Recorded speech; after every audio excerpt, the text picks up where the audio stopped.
മഞ്ഞൾ തൊട അരിഞ്ഞിട്ടേക്കണ ഏട്ടച്ചാൽ നമ്മുടെ മൂത്തേട്ടൻ്റെ അളിയനൊക്കെ കൂടിയിട്ടുള്ള ഒരു ഷെയർ. ഇതിപ്പം അവിടെ നിന്ന് ഉണക്കിൽ നിന്ന് മന്ത് തിരിയുക എന്ന് പറയും ടെക്നിക്കലായിട്ട് പറഞ്ഞു കഴിഞ്ഞാൽ. അതായത് ഉണങ്ങുന്ന നാട്ടിൽ നിന്നും ഉണങ്ങാത്ത സാധനം തിരഞ്ഞ് മാറ്റി വീണ്ടും ഇടുന്നു. ഇതാണ് ലാട്ട്. അങ്ങ് അപ്പുറത്ത് ഉണങ്ങി വെച്ചിരിക്കുന്ന വേറെ സ്റ്റോക്കാണ്. ഈ ലാട്ടിൽ നിന്നിപ്പം 5 പേരിലാകെ ഒരാൾ മാത്രമാണ് നമ്മുടെ മലയാളിയുള്ളൂ. ബാക്കിയത്തെ 4 പേര് ഹിന്ദിക്കാരാണ്. മലയാളികളൊന്നും പണിയാനായിട്ട് ഈ ചൂടത്തില്ല. പണ്ട് ഇഷ്ടംമാതിരി തെരഞ്ഞുകൊണ്ടിരുന്നവരാണ്. ഇതാണ് തെരഞ്ഞു വന്നിരിക്കുന്നത്. ഈ സാധനം ഒന്നോടെ ഉണക്കി കഴിഞ്ഞതിന് ശേഷം ചാക്കിൻ്റെ അകത്ത് അതുമാതിരി നിറച്ച് കൊച്ചിക്ക് കയറ്റി വിടാനുള്ളതാണ്.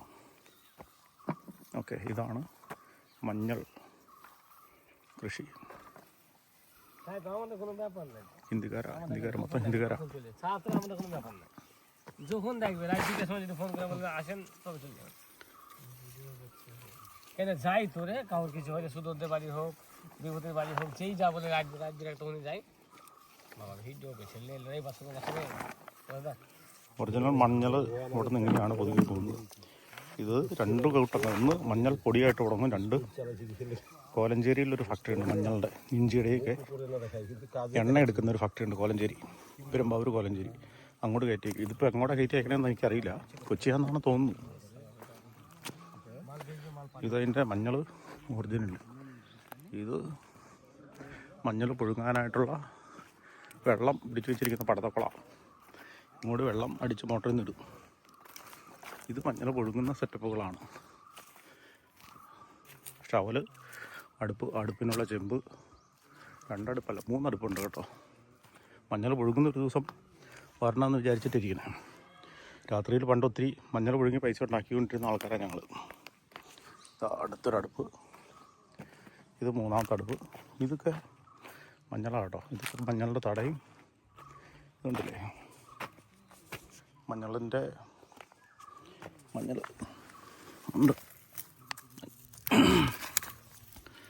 മഞ്ഞൾ ഇത് നോക്കിയിട്ടാണ് മഞ്ഞളുടെ എന്നാ പറഞ്ഞത് എന്തോരം ഉണങ്ങിക്കഴിഞ്ഞാൽ കിട്ടുമെന്നുള്ള കാര്യം നമുക്ക് മനസ്സിലാക്കുന്നത്. ഇതിന് മഞ്ഞളിന് എൻ്റെ ഒരു കണക്ക് പ്രകാരമാണെങ്കിൽ നമ്മുടെ പണ്ടത്തെ എക്സ്പീരിയൻസ് വെച്ചിട്ട് ഇതിന് കുറവാണ്.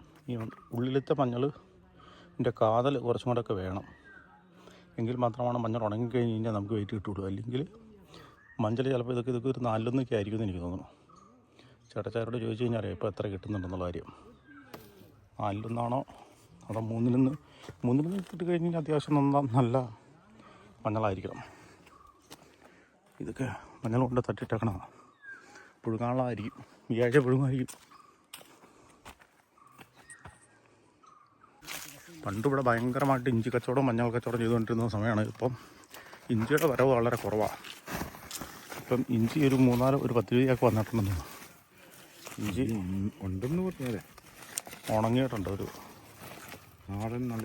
നാടൻ ഇഞ്ചി എന്നാണ് പറയപ്പെടുന്നത്. ഹിമാചൽ പണ്ട് കുടകിൽ നിന്നൊക്കെ ലോഡ് കണക്കിന് സാധനങ്ങൾ വന്നുകൊണ്ടിരുന്നൊരു ഇതുണ്ടല്ലോ ഈ പാറ.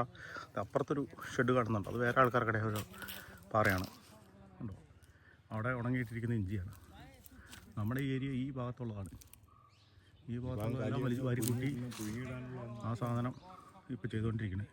ഇതിൻ്റെ അത്ര സാധനം ചെയ്യാറുണ്ട്. ഇത് മഞ്ഞളുടെ തടയാണ്, പിടിച്ചെത്തിയിട്ടില്ല. പണ്ട് ഇവിടെയൊക്കെ സ്വന്തമായിട്ട് നമുക്ക് ഷെഡ് വെച്ചിട്ട് വരുന്നത്. അപ്പുറത്തൊക്കെ ഫോറസ്റ്റാണ്. ഇതിൻ്റെ അപ്പുറത്ത് ഒരു ആനയൊക്കെ വന്നിട്ടുണ്ട് കേട്ടോ. അതുകൊണ്ട് ആനയൊക്കെ ചിലപ്പോൾ അതിൻ്റെ അപ്പുറത്തുള്ളൊരു പനയൊക്കെ മറച്ച് കളഞ്ഞെന്നായിരുന്നു പറഞ്ഞായിരുന്നത്. കാര്യങ്ങൾ നമുക്ക് ഇത് പണിയെടുത്ത് നമ്മുടെ ചേട്ടച്ചാരുണ്ട്, നമ്മുടെ മൂത്തയേട്ടൻ്റെ അളിയുണ്ട്. അവരോട് ചോദിക്കാം എന്നാ പരിപാടിയെന്ന്. മൂത്തയേട്ടൻ്റെ അളിയനാണ് ഇത്. നമ്മുടെ ചേട്ടച്ചാർ സ്വന്തം ചേട്ടൻ ജോൺസൺ ചേട്ടൻ എന്ന് പറയും. ഇവർ രണ്ടുപേരും പണ്ട് മുതലേ ഭയങ്കര ഷെയറുകാരാണ്. ഇപ്പോഴും ഷെയർ കൂടിയിട്ടുണ്ട്. ജോർജേട്ടാ ഈ തോളം എങ്ങനെയുണ്ട്? കുഴപ്പമില്ല. മഞ്ഞളാണോ ഇഞ്ചിയാണോ ലാഭം? ഇഞ്ചി മഞ്ഞൾ 2 ഈക്വലാണ്. ആണോ? പണിക്കാർ മൊത്തം ഭായിമാരാലോ? മലയാളികളൊന്നും കിട്ടാല്ലേ? മലയാളികളെല്ലാം പണിയാൻ മടിയല്ലേ. മറ്റേ വേർപ്പിൻ്റെ അസുഖമുള്ളവരാണോ? വേർപ്പിൻ്റെ അസുഖം എല്ലാവരും. ഭായിമാരില്ലെങ്കിൽ തെണ്ടിപ്പോയാൽ തെണ്ടിപ്പോയല്ലേ ബൈമാരിപ്പോൾ ഇവിടെ നിന്ന് ഗേറ്റ് വിടണമെന്നൊക്കെ പറഞ്ഞുകൊണ്ടിരിക്കുന്നുണ്ടെങ്കിലും ബൈമാരില്ലെങ്കിൽ കേരളത്തിൽ പണിയുടെ തുറന്നു കേരളം ഒന്നുമില്ല, ആണോ കേരളമൊന്നുമില്ല ഒരു പണി നടക്കില്ല. ആണോ ആ ഒരു ഇതിലേക്ക് എത്തി വെള്ളം നമ്മൾ ഇവിടെ മേളിൽ നിന്ന് അടിക്കുവാണോ വെള്ളം വീട്ടിൽ നിന്ന് വരുന്നതാ ആണോ ആണോ ഹോസ്റ്റലിൽ വന്ന് ഇവിടെ വന്ന് ചടുവാണ്. പണി ഒരു ഒരു ഒരു ബൈമാർക്കുള്ള പണിക്കാശൊക്കെ എങ്ങനെയാണ് ഇതിൻ്റെ അപ്പം കൊടുക്കുക. ആണോ അതല്ല മറ്റേ ശമ്പളം ഡെയിലി ഞങ്ങൾ 30 രൂപ ആവും. ആ അതെ മാസം 1000 രൂപ ആവറേജ് വരും. ആ ബൈമാരാണെങ്കിലും 1000 രൂപ വെച്ച് വരും. ബൈമാരാണെങ്കിലും ശമ്പളത്തിന് കുറവൊന്നുമില്ല. അവരിപ്പോൾ രാത്രി പാലും കിടക്കുമോ അതോ ഇവിടെ ഇവിടെ കിടക്കാന്ന് പറയണം. ആ നമ്മൾ ഷെഡ് ഒന്നും ഇത്തവണ കെട്ടിയില്ല. ഷെഡ് കെട്ടണം. ആ ഫോറസ്റ്റുകാരുടെ ഇത് പ്രശ്നമുണ്ടോ ഇത്തവണ? ഒന്നും പ്രശ്നമൊന്നുമില്ല. ഇല്ല നേരത്തെ മാതിരി ഒരു പ്രശ്നങ്ങളും കാര്യങ്ങളൊന്നുമില്ല. അവർ നമുക്ക് സപ്പോർട്ടാണ്. ആന ഇതിൻ്റെ അടുത്ത് എത്തുമതി എന്ന് പറഞ്ഞില്ല. ആന കമ്പനി കിട്ടുമോ വൈകുന്നേരം? ഫെൻസിംഗ് ഒക്കെ വലിച്ചുകൊണ്ട് കുറേ ഭാഗം ഫെൻസിംഗ് വലിച്ചുകൊണ്ട് പാന ഇങ്ങോട്ട് ഈ ഭാഗത്തേക്കൊന്നും ഇല്ല, ആണോ ശല്യം ഒന്നുമില്ല. നേരത്തെ നേരത്തെ നമ്മൾ ആ ഗ്രൗണ്ടിൽ കാരണം വന്നായിരുന്നു എന്ന് പറയുന്നത്. ഇവിടെ ഉള്ള ഇവിടെയൊക്കെ ഇവിടുത്തെ പനയൊക്കെ തീർന്നോ?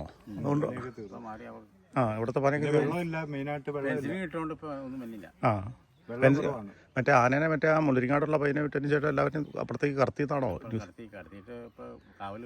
ആണോ അതിന് ചേട്ടൻ പിന്നെ ശല്യം ഉണ്ടായിട്ടില്ല. പണ്ടെങ്കിൽ ഞങ്ങൾ ഇവിടെ കുളിച്ചുകൊണ്ടിരുന്നൊരു തോടൊക്കെ അതിൻ്റെ അപ്പുറത്തുണ്ട്. പക്ഷെ തോട്ടിലൊന്നും ഇപ്പോൾ വെള്ളമില്ല, നല്ല വെയിലല്ലേ. ഞാൻ ഇച്ചിരി നേരം വെയിലത്ത് പോയി കഴിഞ്ഞപ്പോഴത്തേക്കും വേർത്തു. പണ്ടത്തെ ആ ഒരു സെറ്റപ്പ് ഒന്നും എനിക്കാണെങ്കിലില്ല വെയിൽ കൊള്ളാനായിട്ട്. ജോർജേട്ടനൊക്കെ നമ്മളെ വെയിലത്തേക്ക് വായിരിക്കുന്നു പറഞ്ഞു കഴിഞ്ഞാൽ പുള്ളി ഇപ്പോൾ തളർത്ത് വന്നിരിക്കുക. പണ്ടത്തെ ഉഷാറൊന്നും പുള്ളിക്കില്ല. എനിവേ ഇതാണ് രോഗിയായി. പണ്ടത്തെ പ്രായമൊന്നുമല്ല, 10-60 വയസ്സായതാണ് ജോർജേട്ടൻ പറയുന്നത്. എനിവേ ഇത് എന്നത്തേക്ക് പുഴുകണേ ഇനി? ഒരു ദിവസം രാത്രി ഞാൻ മന്നം തുറത്തിട്ടിരിക്കണം പുഴുക്കണ സമയത്ത് ഇത് വീഡിയോ പിടിക്കാനായിട്ട്. എനിവേ ആണോ?